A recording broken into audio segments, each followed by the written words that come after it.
చేసే పనుల్లో ఒక పని ఏమిటంటే మనల్ని బలపరచటం, మనకు తోడుగా ఉండటము. అది దేవుడు చేస్తున్న పని. దేవుని బిడ్డలుగా ఉన్న మనం మరి ఆయా స్థితులలో ఉంటాం, ఆయా పరిస్థితుల్లో మనం ఉంటాం. కానీ మనం ఏ స్థితిలో ఉన్నా సరే మనల్ని బలపరుస్తూ ఉంటాడు. ఒంటరిగా ఉన్న సమయాలు ఉంటాయి. ఎలీషాలు ఒంటరి జీవితాన్ని జీవించారు. వారు ఎక్కువగా ఒంటరి జీవితం. ఆ సమయాలలో వాళ్ళను బలపరిచాడు దేవుడు. అలాగే సాధు సుందర్ సింగ్ అనే మంచి దైవజనుడు, భక్తుడు, ఆయన కూడా ఎక్కువగా హిమాలయ పర్వతాల ప్రాంతాలలో, ఆ టిబెట్ దేశము, ఆ ప్రాంతాల్లో సువార్తను బోధిస్తూ ఏకాంతముగా ఒంటరిగా ఉండేవాడు. మరి ఆ ఒంటరి జీవితంలో కూడా దేవుడు వారిని బలపరిచాడు. సాధు సుందర్ సింగ్ని బలపరిచాడు. ఏకాంత జీవితం, ఒంటరి జీవితం. మనం పాడే పాటల్లో ఒక పాట, ఒంటరైన వేళ జంటగా ఉన్నావు అని పాడతాం. ఒంటరైన వేళ నీవు మాకు జంటగా ఉన్నావు, నీ వెంటే నేను ఉంటున్నానని చెప్పావు అని పాడతాం. కాబట్టి మనల్ని ఎప్పుడు కూడా ప్రభు మనల్ని ఒంటరిగా వదిలిపెట్టడు, ఏకాంతముగా వదిలేయడు. ఆయన నిన్ను బలపరచటానికి ప్రభు హస్తము మనకు తోడుగా ఉంటుంది. ఆయన ఎప్పుడు మనల్ని బలపరుస్తాడు. ఆకలిగా ఉన్నప్పుడు నీకు ఆకలి తీరుస్తాడు. అలాగే సంపన్న స్థితిలో నిన్ను ఉంచుతాడు, దీన స్థితిలో ఉంచుతాడు. లేమిడి పరిస్థితులు ఉంటాయి, ఐశ్వర్యం ఉన్న పరిస్థితులు ఉంటాయి. ఈ సమృద్ధిని దేవుడు నీకు ఇచ్చి నిన్నెప్పుడూ బలపరుస్తూ ఉంటాడు. ఈ అనుభవాన్ని మనం కలిగి ఉండాలి. కొన్ని సమయాల్లో పనులు చేసేటప్పుడు లేక శోధనలు వచ్చినప్పుడు నీ పక్షంగా ఎవరో ఉండరు. ఆ బాధ అంతా నువ్వే పడాలి. నీ సిలువ నీవు మోయాల్సిందే. ఎవరో మన సిలువను ఎవరు మోయరు. అనగా మన కష్టాలు మనం పడాలి, మన శ్రమలు మనం పడాలి, మన బాధలు మనం పడాలి. అలాంటి సమయాలలో కూడా దేవుడు మనల్ని ఎన్నడూ ఒంటరిగా వదిలిపెట్టడు. ఆయన ఎన్నడూ మనకు విడనాడడు, దూరం అవ్వడు. ఆయన మనకు తోడుగా ఉండి మనల్ని బలపరిచే దేవుడు.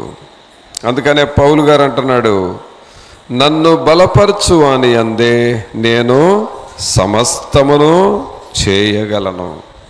ప్రభు మనల్ని బలపరుస్తాడు అనే ఒక విశ్వాసం నీలో ఉండాలి. విశ్వాసం, మన హృదయాలలో విశ్వాసము కావాలి. ప్రభు నాకు సహాయం చేస్తాడు. అబ్రహాము గారికి దేవుడిచ్చిన వాగ్దానం ఏంటంటే, నీ సంతానాన్ని మరి ఆకాశంలో నక్షత్రాలు ఎలాగూ ఉన్నాయో అలాగూ నీ సంతానాన్ని నేను దీవిస్తాను, ఆశీర్వదిస్తాను అని అబ్రహాం గారికి దేవుడు వాగ్దానం ఇచ్చాడు. ఆ వాగ్దానాన్ని నమ్మాడు. అయితే అబ్రహాము గారిని దేవుడు ఎలా పరీక్షించాడంటే, నేను అబ్రహాముకు చెప్పిన వాగ్దానం ఆయన నమ్మాడా నమ్మలేదా అని పరీక్షించడం కోసం ఆయనకు ఉన్న ఒకే ఒక కుమారుడు ఎవరు? ఇస్సాకు. నీ ఒకగా ఉన్న నీ కుమారుడు ఇస్సాకును నాకు బలివు అని అడిగాడు. మరి వాగ్దానం చూస్తేనేమో నీ సంతానాన్ని నేను ఇసుకురేణువుల వలె, ఆకాశ నక్షత్రాల వలె నేను ఆశీర్వదిస్తాను అని చెప్పాడు. మరి ఇక్కడేమో ఉంది ఒకే ఒక కుమారుడు. ఈ కుమారుడు బ్రతుకుంటేనే కదా ఆ తర్వాత వివాహాలు చేసి వారికి సంతానం, ఆ పిల్లలకి సంతానం కలిగి విస్తరించేది. మరి ఒక్కగానొక్క కుమారుణ్ణి బలి ఇవ్వమంటున్నాడు. కానీ అబ్రహాం గారు ఎక్కడ కూడా అవిశ్వాసం చూపించలే, ఎక్కడ అపనమ్మకం లేదు, విశ్వాసమే చూపించాడు. దేవుడు నా కుమారుని ఇవ్వమంటున్నాడు, బలిగా ఇచ్చేస్తాను, కానీ నా కుమారుని ఎలాగూ రక్షిస్తాడో దేవుడే రక్షిస్తాడు అని అనుకున్నాడు. దేవుని మీద అంత విశ్వాసం వచ్చాడు. ప్రభునంతులరా, మనము కూడా దేవుని మీద అలాంటి విశ్వాసం ఉంచాలి. నీవు విశ్వాసం ఉంచితే, దేవుని మీద నమ్మకం ఉంచితే ఆయన నిన్ను ఖచ్చితంగా బలపరుస్తాడు. నువ్వు దేవుని మీద విశ్వాసం ఉంచాలి. సహజంగా మనుషులు రాత్రులు ఎక్కడికన్నా ప్రయాణం చేసేటప్పుడు దూర ప్రాంతాల్లో నడిచి వెళుతున్నప్పుడు, ఒంటరిగా వెళుతున్నప్పుడు కొన్ని భయాలు ఉంటాయి మనుషులకి. ఏదో చీకట్లోకి వెళితే అక్కడ దయ్యం ఉందని, లేకపోతే పలానా స్థలంలో యాక్సిడెంట్స్ జరుగుతాయి, ఇక్కడ దయ్యాలు ఉంటాయని, ఇలాంటివి ఆ దగ్గరకు వెళ్ళినప్పుడు ఊహించుకొని భయపడిపోతూ ఉంటారు. ఏదో జరిగినట్లుగా, జరగకపోయినా జరిగినట్లుగా భయపడతా ఉంటారు. కానీ విశ్వాసాన్ని నువ్వు చూపించాలి. ఏమిటా విశ్వాసం అంటే, ఇక్కడ దయ్యాలు ఉంటే నేనెందుకు భయపడాలి? ఇక్కడ ఏదన్నా శోధనలో వచ్చే స్థలంగా ఉంటే నేనెందుకు భయపడాలి? ప్రభు నాతో ఉన్నాడు కదా. ఎవరున్నారు మనతో? ప్రభు నాతో ఉన్నాడు, దేవుడు నాలో ఉన్నాడు, దేవుడు నాతో ఉన్నాడు, మా మధ్య ఉన్నాడు అని నీవు దేవునిని తలంచుకుంటూ విశ్వాసాన్ని పెంచుకోవాలి. విశ్వాసమే విజయము, విశ్వాసమే లోకమును జయించిన విజయము. నీకు విశ్వాసం ఉంటే సమస్తము సాధ్యమే. చూసారా? కాబట్టి విశ్వాసము మనం నేర్చుకోవాలి ప్రియులారా. దేవుని వాక్యం వింటున్నాం, ప్రార్థన చేస్తున్నాం, కానీ మనం నేర్చుకోవాల్సింది ఏంటంటే విశ్వాసం నేర్చుకోవాలి. మనం ప్రార్థన చేస్తున్నప్పుడు ప్రభు నా ప్రార్థన వింటున్నాడు, విశ్వాసం ఉండాలి. దేవుని సన్నిధికి వస్తున్నప్పుడు నేను దేవుని సన్నిధికి వెళుతున్నాను అనే విశ్వాసం నీలో ఉండాలి. దేవుని పనిని చేస్తున్నప్పుడు నేను ప్రభు పని చేస్తున్నా, ప్రభు నాకు తగిన ప్రతిఫలం ఇస్తాడు, నన్ను తప్పకుండా ఆశీర్వదిస్తాడు అనే విశ్వాసం నీలో ఉండాలి. విశ్వాసము నీలో ఉంటే నీకు బలం వస్తుంది. విశ్వాసం నీలో పెరుగుతూ ఉంటే దేవుని బలము, దేవుని ఆత్మ బలం మనలో పెరుగుతూ ఉంటుంది. అందుకని ఇక్కడ మన వాక్యం ఏం చదువుతున్నామంటే, నన్ను బలపరచువాని అందే నేను సమస్తమును చేయగలను. ఎలాగ బలపరుస్తాడు దేవుడు మనల్ని? చూడండి, హెబ్రీయులకు రాసిన పత్రిక, హెబ్రీయులకు రాసిన పత్రిక 11వ అధ్యాయము 11వ వచనం చూడండి. 11:11 విశ్వాసమును బట్టి శారాయు వాగ్దానము చేసిన వాడు నమ్మదగిన వాడని ఎంచుకొనెను గనుక తాను వయస్సు గతించినదైనను గర్భము ధరించుటకు శక్తి పొందెను. చూసారా? అనగా ఈమె దేవుని మీద విశ్వాసం వచ్చింది. సారా ఆమె వయస్సు గతించినది, వృద్ధురాలు అయినప్పటికీ దేవుడు నాకు వాగ్దానం చేశాడు, దేవుడు చేస్తాడు. అనగా అసాధ్యము అనుకున్న పనులను కూడా విశ్వాసం ఉంటే దేవుడు వాటిని సాధ్యపరుస్తాడు. దేవుని మీద విశ్వాసం పెరగాలి. దేవుని మీద నీకు నమ్మకం రావాలి. ప్రభు నేను పోషించలేడా? ఎందుకు నేను పోషించబడలేకపోతున్నాను? నాకు జరుగుబాటు లేకుండా పోతా ఉంది, లేకపోతే నాకేమీ చేసినా కలిసి రావట్లేదు అని ఎందుకు అవిశ్వాసంగా ఉంటావు? ప్రభు నిన్ను పోషించలేడా? అందుకనే దేవుడు ఏమంటున్నాడు, ఆకాశంలో ఉన్న పక్షుల్ని చూడండి, అవి విత్తవు, కోయవు, కూర్చుకొనవు, కానీ ఏమన్నా ఆకలిగా ఉంటున్నాయి అవి? ఆకాశ పక్షుల కంటే మీరు శ్రేష్ఠులు కారా? ఆ పక్షుల విషయమై నేను శ్రద్ధ తీసుకుంటుంటే మీ విషయమై నేను శ్రద్ధ తీసుకోలేనా అని ప్రభు అంటున్నాడు. కావున విశ్వాసం మనం నేర్చుకోవాలి ప్రియులారా. దేవుని మీద నీకు అలాంటి విశ్వాసం ఉండాలి. ఏవైనా అవసరతలు ఉన్నాయి, నేను ప్రార్థన చేస్తా, ప్రభు నాకు ఈ విషయంలో సహాయం చేస్తాడు. విశ్వాసం నీకు కావాలి, విశ్వాసం కావాలి. ఒక సహోదరుడు వాళ్ళ పిల్లలకి స్కూల్లో ఫీజు కట్టాల్సి వచ్చిందంట. ఆ ఫీజు రసీదుల మీద రాసి, ఇదిగో మీ ఇద్దరు పిల్లలకి ఇంత ఫీజు కట్టాలి అని ఒక రిసీట్ పంపించారు ఇంటికి. ఆ తల్లిదండ్రుల దగ్గర ఆ ఫీజు కట్టే అంత డబ్బు లేదు. అయితే ఆ రసీదు తీసుకొని దేవుని సన్నిధికి వెళ్ళి దేవుని దగ్గర ప్రార్థన చేశారంట. ఇద్దరూ ప్రార్థన పరులైన తల్లిదండ్రులు, ఇద్దరూ విశ్వాసం కలిగిన తల్లిదండ్రులు దేవుని దగ్గరకు వెళ్ళి దేవుని దగ్గర ప్రార్థన చేశారంట.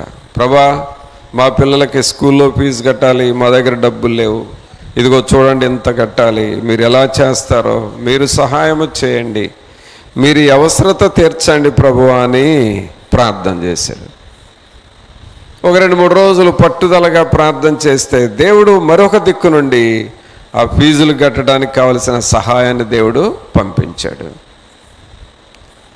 ప్రియరా, దేవుడు నీ విశ్వాసాన్ని బట్టి నిన్ను బలపరుస్తూ ఉంటాడు. అందుకే నిరంతరము దేవుని దగ్గర ప్రార్థన చేయాలి, నిత్యము ప్రార్థన చేయాలి. ప్రార్థన చేయని వాళ్ళకి విశ్వాసం రాదండి. విశ్వాసం నేర్చుకోండి అని మీరు ప్రసంగాలు విన్నా, మీరు ప్రార్థన చేయకపోతే విశ్వాసం రాదు. ప్రార్థన చేయాలి, దేవుని సన్నిధిలో కనిపెట్టాలి. అబ్రహాము, శారాలు అయితే బాగా విశ్వాసం నేర్చుకున్నారు. ఎలాంటి విశ్వాసం అంట? 11వ వచనంలో చూస్తే ఇక్కడ ఇద్దరికి విశ్వాసం ఉందండి. 10వ వచనంలోనేమో అబ్రహాం విశ్వాసాన్ని గూర్చి రాయబడి ఉంది, 11వ వచనంలోనేమో శారా విశ్వాసం అనగా భార్యాభర్తలు ఇద్దరి విశ్వాసం ఇక్కడ రాయబడి ఉంది. అబ్రహామును గూర్చి ఏమని రాయబడి ఉంది 10వ వచనంలో? ఏలయనగా దేవుడు మన దేనికి శిల్పియు నిర్మాణకుడునై ఉన్నాడు, పునాదులు గల ఆ పట్టణము కొరకు అబ్రహాము ఎదురు చూచుచుండెను. చూసారా? పునాదులు కలిగిన పట్టణము కొరకు అబ్రహాము ఎదురు చూస్తూ ఉన్నాడు. అనగా ఈ లోకము ముఖ్యం కాదు, దేవుని సన్నిధి, పరలోకము నాకు ముఖ్యమని అబ్రహాం గారు ఎదురు చూస్తూ ఉన్నాడు. విశ్వాసం. రక్షణ పొందిన వారిలో ఈ విశ్వాసం ప్రారంభం కావాలి. ఏదైనా సడన్గా నీకు ఒక గగుర్పాటు కలిగించే వార్తలే వచ్చినాయి అనుకో, కంగారు పడిపోకూడదు. ప్రభు మనతో ఉన్నాడు కదా, ప్రభువుకు మనం ప్రార్థన చేస్తాం కదా, దేవుడు మనతో ఉన్నాడు, మనకి ఏ అపాయం రానివ్వడు, ఏ నష్టము మనకు రానివ్వడు, ప్రభు మనకు సహాయం చేస్తాడు అనే విశ్వాసం మనకు కావాలి. చూసారా?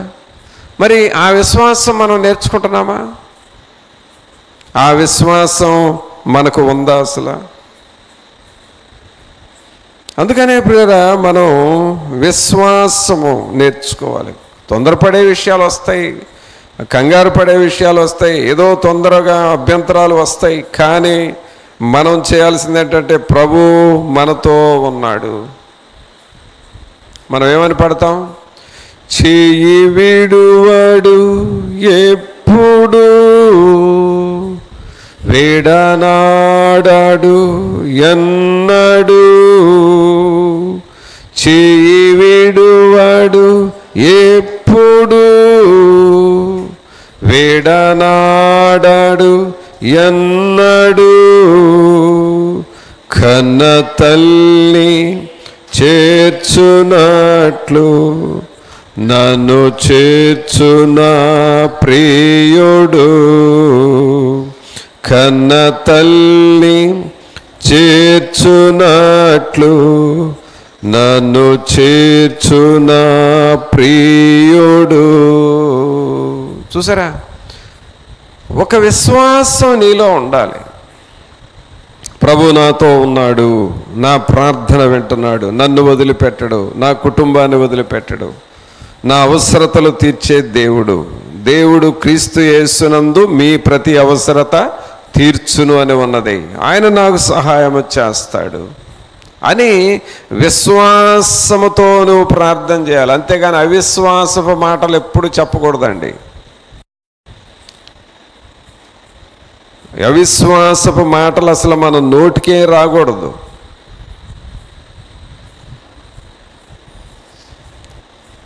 నీ దగ్గర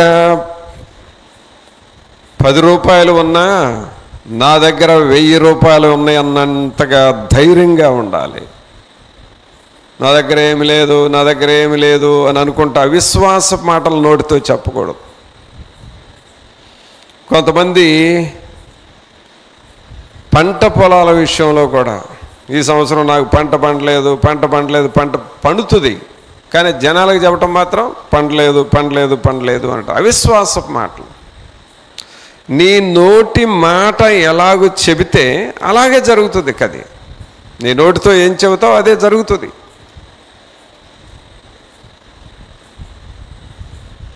అలాగే కొంతమందికి చిన్న అనారోగ్య సమస్య వస్తే చాలు, అదేదో పెద్ద ప్రమాదం జరిగినట్లుగా, అమ్మో ఇంకా ఈ రోగం ఏమైపోతాం అని అవిశ్వాసంతో మాట్లాడతావు.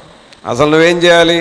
ఇది నాకేం చేయదు, నా ప్రభు నాతో ఉన్నాడు, నా దేవుడు నన్ను రక్షిస్తాడు, నన్ను స్వస్థపరుస్తాడు, ఏ అపాయం నా మీదకి రాదు, ఏ అపాయము నా దరికి రాదు అనే విశ్వాసం నీకు ఉండాలి. ఏ అపాయము నా గుడారము సమీపించనీయక, ఏ అపాయము నా గుడారము సమీపించనీయక, నా మార్గములన్నిటిలో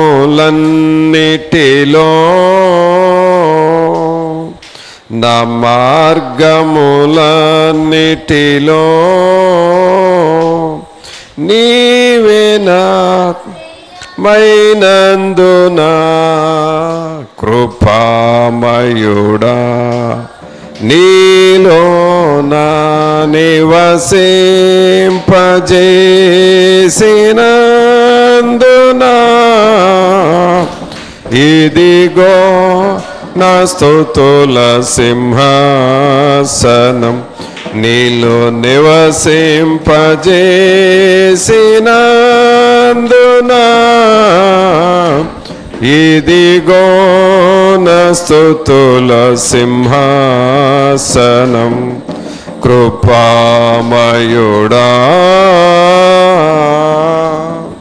ఏ అపాయమో నాకు రాదు, ప్రభు నాతో ఉన్నాడు, నన్ను కనికరిస్తాడు.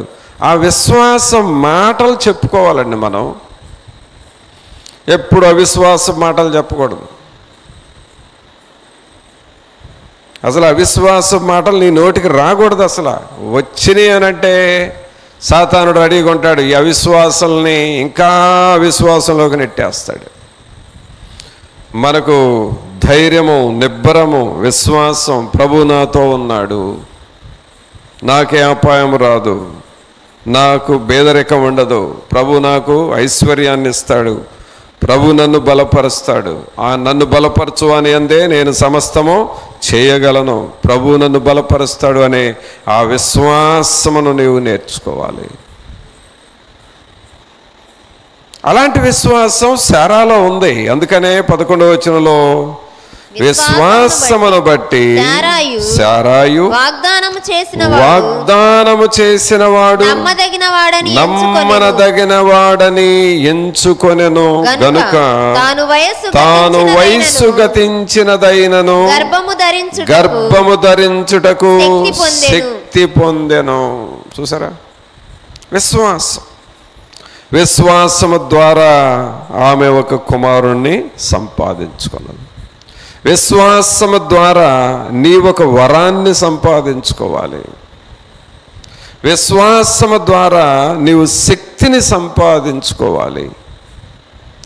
అలాంటి విశ్వాసం మనందరికీ ఉండాలి. అనగా మనం అందరము విశ్వాసం నేర్చుకోవాల్సిందే. ప్రతి ఒక్కరు నువ్వు ఆత్మలో బలపడాలంటే విశ్వాసం నేర్చుకోవాలి.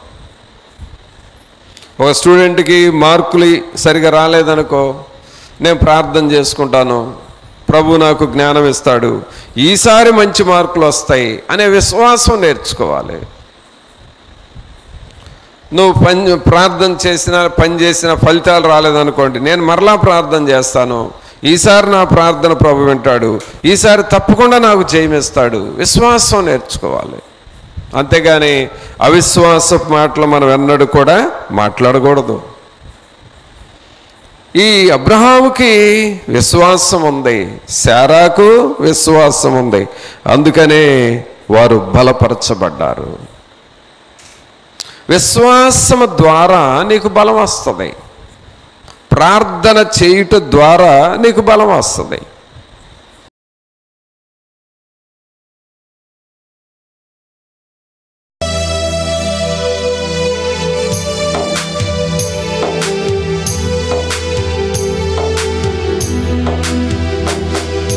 నీవు తప్ప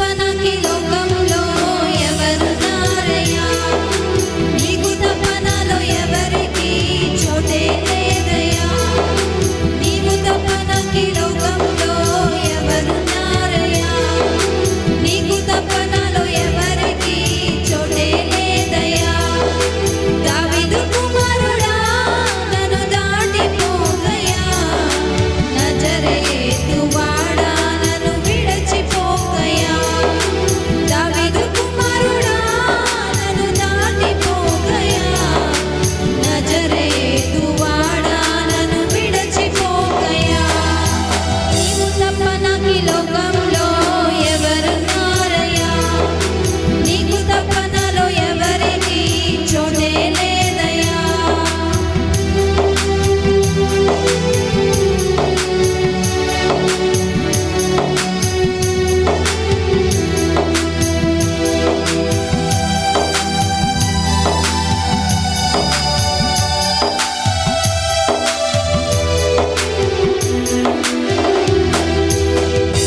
మంద చూసి నన్ను